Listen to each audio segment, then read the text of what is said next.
Hey everyone, there are many things in this world that I cannot do. One of these is elegantly shuffling cards.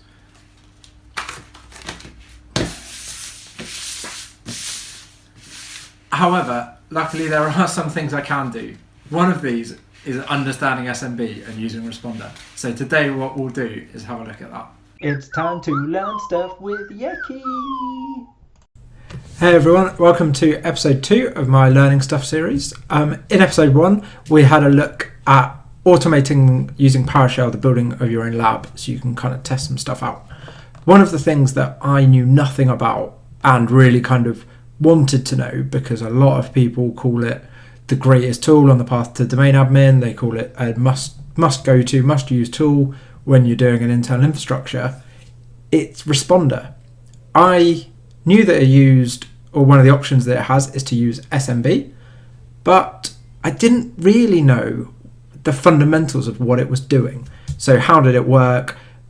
What were the chances I was going to get anything from it? But even more importantly, what does it do to the end user when I'm running it?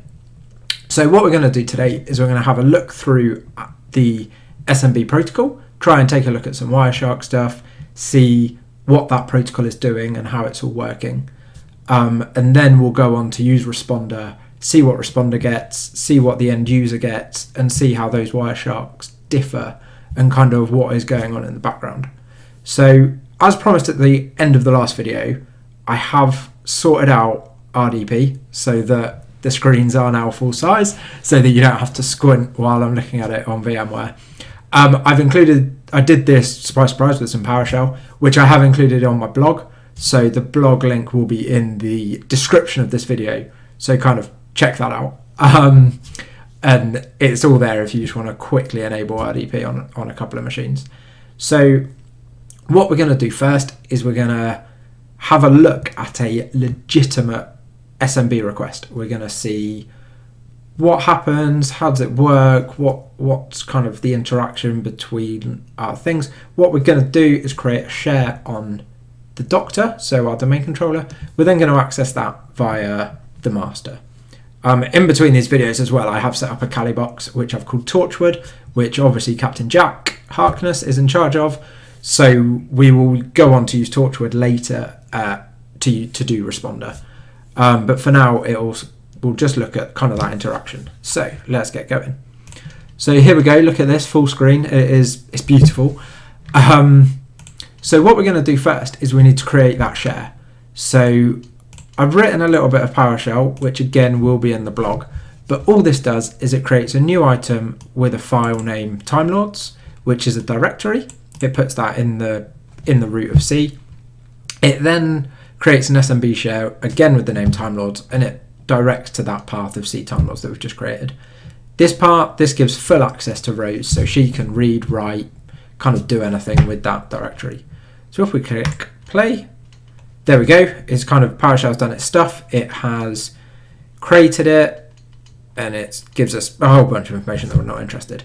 So before we access that, what we're going to do is we're going to get Wireshark going on both machines. Wireshark's a free tool which analyzes the packets. If you've not used it, it's really powerful, really useful, definitely worth checking out. Opening it, we then get the option of which interface we want to capture. You can see by this bar of which network interface has any data. So we're going to go for ETH0. So let's get that going. Also, what I'm only interested in is traffic between the master and the Doctor, because this is a lab with a whole bunch of other computers in. So it gets all the traffic. So what we're going to do is we're going to do this command here, which is IP address equals 10.10.20.89, which is the master, and IP address 10.10.20.88, which is the Doctor. We're then going to flick over to the master, and we're going to do the exact same thing. So we're going to get Wireshark up and running first. Again, you'll be able to see, hopefully quite quickly, yeah, look, the traffic is again on ETH0. If you're doing this on VMware, you're likely to have a whole load of different interfaces. So just kind of try and work out which one is the right one for you. It might take a couple of goes, but using ifconfig, working out what your IP range is, all that stuff, you can do that. So clicking on there, we're then again going to go, so it's ip.addr equals 10, 10, 20, 88. Then the AND is just an AND statement. It deal with Wireshark. You can also do NOT. I think you can do OR. It's a really powerful filter set that I am absolutely terrible with. That didn't work, so only put in 1 equals. So there we go. So now we're just seeing the traffic between the two boxes. On the master, at the moment, this isn't very much traffic. On the doctor, it seems to be a whole bunch of traffic, but with other IP addresses. So that's very strange.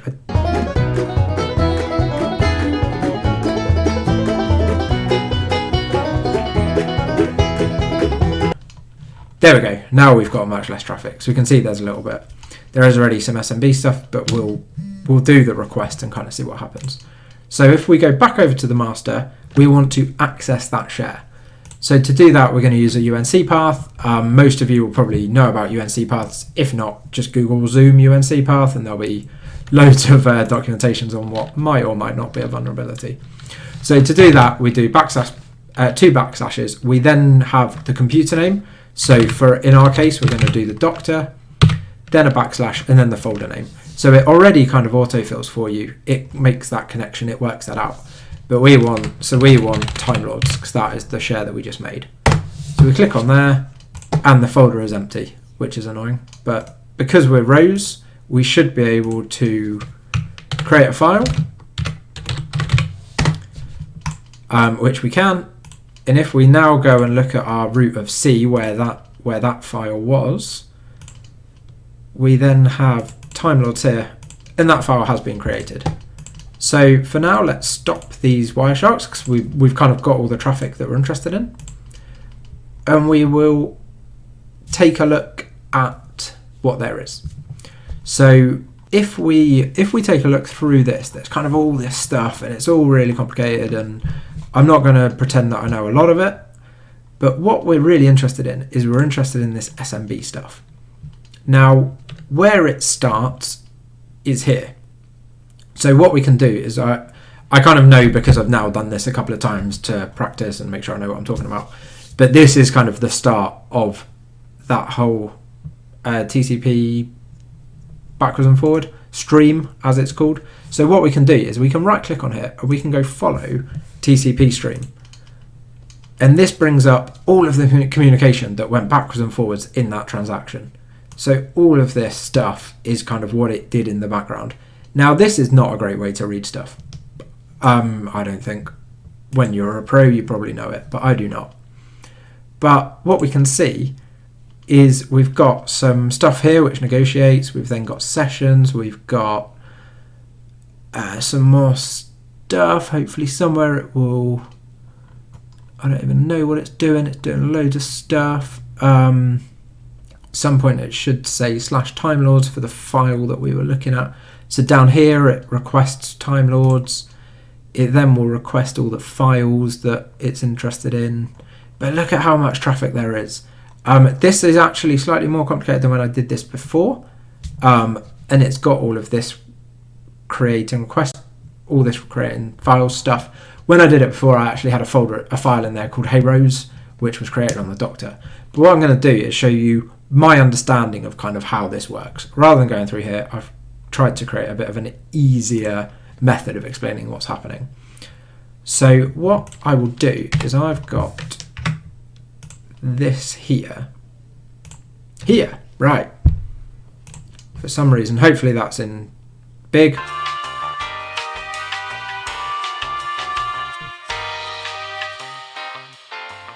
So this was when I did this for the blog, which I wrote before I've done this video. I actually kind of took a copy of all of this and saw what was going on, and you can see that this is slightly simpler traffic. There's kind of less going on. I'm not quite sure why that is. I probably should find out, but we'll have a look afterwards. But what you can see is it's similar. You've got the same kind of negotiation. You've got the same session. You've got the same requests. So the way I see this happening is first it negotiates. So the master goes, can we do SMB? And you can see up here it's got SMB, which would be SMB1, which we all know is now defunct. It is slightly out of date. There's a whole bunch of vulnerabilities. mostly being Eternal Blue, which was the whole WannaCry that happened, 2017-ish, and shut down the NHS and various other things. So we then respond saying we don't want to use SMB1. That's kind of crazy. But we respond in SMB2, so the master can then see, oh, how about we use SMB2? Absolutely fine. Right, let's use that. So now we've negotiated that protocol. Both machines know what they're going to use. So then it kind of moves on, and we request to start a session. So the master goes, hey, can we have a session and do some stuff? It's like, of course we can. We know what we're doing. Come on over, see what I've got. It then goes, for some reason, it then asks for /the doctor /Time Lords. Now, we know from our UNC paths, there need to be 2 backslashes at the start. So it asks for that. But straight away, the doctor goes, status not found. I don't know what is that. How, I don't understand quite why it's done that. I thought it was a typo on my behalf, but I've kind of rerun it. Same thing happens. But then afterwards, it asks for a tree connect because it has the correct path. So it asks for 2 backslashes, the doctor Time Lords. So it says, fine, give me that. Absolutely, you can have that. That's fine. Let's make that connection. That tree, for some reason it's called a tree, that tree connect is made. So after that happens, the master then, it creates a request and it requests all of the files. And you can see up here, it's got find ID, both directory info, with the pattern of a star. So that's a wildcard. That's saying, show me everything. Tell me everything that you've got. Which then the doctor responds, which you can see in the output here. It's only got one file. All of that interaction, just for a single file that's called SMB deets. In that file was the string hey Rose. There wasn't a lot in there. But that's kind of fundamentally how it appears to work. So now that we kind of understand what is happening there, we can hopefully take a look at the same thing, but with responder in the way. What responder will do is it will try and poison that request. So it will say, oh, you're asking for /doctor /Time Lords. That's me. Please send me, and then it will ask for authorization. Are you allowed to access this? Please send me your hash. And it kind of captures hashes that way. I played around with this for absolutely ages, and I couldn't get it to work. So let me show you what I mean. So when we go over to our Kali box, there is the tool called responder. The way to run this is responder. We have to say our interface, which is ETH0 in this case, and we hit OK. It doesn't work, so we need to run it as root. So we do it as sudo. Tap in our sudo password, and it's running. So you can see it's poisoning LLMNR, NT, it's DNS, it's doing everything, and it is pretending to be all of these servers. So it's HTTP server, but what we're super interested in is this SMB server, because we are trying to do SMB requests. So with that running, if I now go back to the master and retry to get the doctor /Time Lords, it gets that, and it gets that, and we can open that, and it's an empty file that we made earlier. Responder sees nothing. Now, this puzzled me for ages, because responder is meant to poison that request, make sure things are happening. But what I think is, one of two things is happening. One is, because we've already made that request to the doctor, that DNS route is cached within the master. So it says, the doctor, oh, brilliant, I know exactly where that is. That's on this IP address. Let's go straight there. So what I then tried was, I wonder if I can clear that DNS cache. So let me just start this as an admin. And we've got a little bit of PowerShell, unsurprisingly, which is clear DNS client cache. And we do that, and that has cleared that. What we'll also do is we will also go back to this PC and we will delete the history, so the history isn't there of knowing where it is. So now if we go the doctor, Time Lords, hit OK, again we get there. And again, responder sees nothing. So I then went and I did a whole bunch of research, and I read every blog that I could, watched every video that I could on responder, and every single one says the way to make responder work is to create a fake share. Not create a fake share, to try and access a share that doesn't exist. And then when it's shouting, hey, that's me, responder pipes up. Sorry, when it's shouting, hey, where is this? Responder pipes up saying, hey, that's me, even though it doesn't exist, and it gets the hash. So let's kind of see that in action. Let's get Wireshark back up and going. So let's continue without saving. We're going to clear that. And we're going to look for a computer and a share that doesn't exist. So we'll look for the Dalek share on the Dalek machine. And it has nothing. But here, we've captured that hash. So what's happened, I think, is responder has gone, hey, yeah, I'm Dalek. Send me your details, and it gets a hash. So on the master, what then happens is we get a network credentials. If we type in our credentials, it goes away. Oh, it comes back and it says access is denied. So I can't get to that share because it doesn't exist. So what is happening there in the background? Well, if we take a quick look, not as much as I thought. If we clear that filter, right. So we just need to flick through here and try and find the SMB. There's going to be some more SMB traffic in here. So this is what is happening. So we can see here, the master is going, right, we're looking for Dalek.tardis.local. We're doing this over DNS. Does anybody know where this is? So it's doing its DNS request.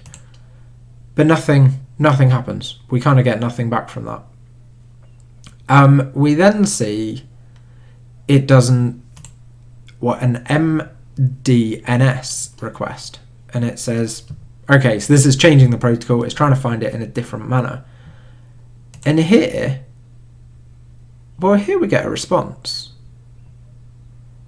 Up here in the DNS, we requested it and we got no response. So from 88. So we asked the domain controller, which is also our DNS, do we know what that is? And the DNS came back and said, no, we've got no idea what that is. It did it twice just for good measure, but it didn't find it. So then it moved on and it did an MDNS request. And so it asked a couple of times and it had a response. This time not from the DNS server, but directly from our Kali box. So this was responder saying, yeah, that's me. Okay, that's me. What are you interested in? It then kind of makes a few more requests. And if we carry on looking, we then see traffic that we kind of find familiar. We've got an SMB negotiate protocol request. So this is then the start of that same SMB kind of exchange that we saw before. So again, if we follow that TCP stream, we can see there's stuff here. So let's have a look and kind of see how this works. So we've got the same thing. We're asking for SMB1, doesn't work. So we move on to SMB2. Then what's different, which didn't happen before, was we do this NTLM negotiate. And then responder comes back with we need more information. I really need to know who you are. And I'm going to challenge your NTLM request that you've made. Now, this didn't happen before when we went to the share on the doctor. And I think the reason for this is because the doctor is the domain controller. We had already authenticated to that. And I think that would be using something called Kerberos golden tickets, which are the authentication method which give certain permissions. But in this case, we've the responder has gone, yeah, no, I don't actually know who you are. Please give me all the information. Because that's kind of a standard request, it does it. It just does it straight away. So it here sends the NTLM auth for the user TARDIS rows. So that straight away, I don't actually know if we can see the actual data in here. We've got a pre-auth hash. We've got security blobs. We've got loads of stuff that I can't humanly read. I'm sure somebody can somewhere, but it's got all of this stuff, which is all the NTLM details. But what Responder does is it takes that and it captures the hash. So that's great. So what we've now done is we've used Responder and we have gone out to a share that doesn't exist. Responder's jumped up saying, hey, that's me. All right, I'm going to poison that request and say that that's me. But I don't know who you are, so please send me your authorization, which it does. And so we get a hash. So this is great. But that doesn't help me. The question that I really wanted to know was, what happens to the end user? If I use this in a large organization, what's the effect on the end user? Will I get any hashes? Will anything work as expected? And from what I've seen in my lab, the answer was no. But the big difference between my lab and a big internal infrastructure is my lab is 3 machines. They're all connected together. So there's no kind of hops. There's no way to go, oh, maybe it's over here, maybe it's over here. So that's never going to work.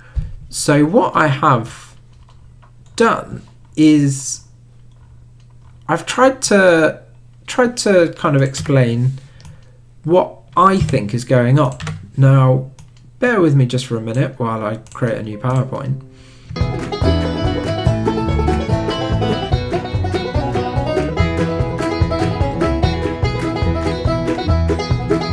So what I think is happening here is exactly this. When you're on a big network, you're going to have loads of switches, you're going to have loads of kind of network infrastructure stuff. And the DNS is going to kind of probably know its next hop.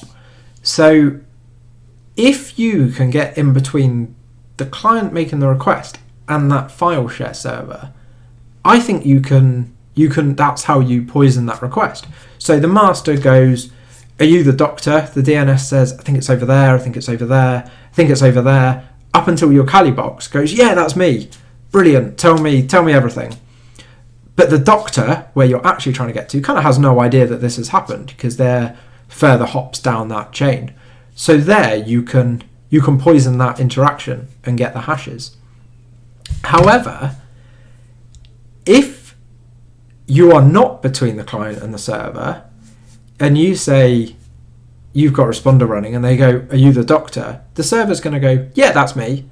Return all the details.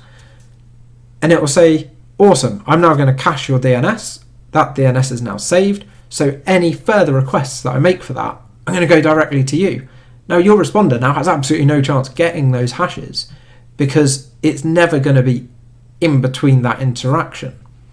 So this is why it's important that Responder is potentially run at the right times on an engagement. So these are either going to be first thing in the morning or kind of after lunch when people have been out for the morning, might be coming back, or if the DNS is really short, it will have forgotten.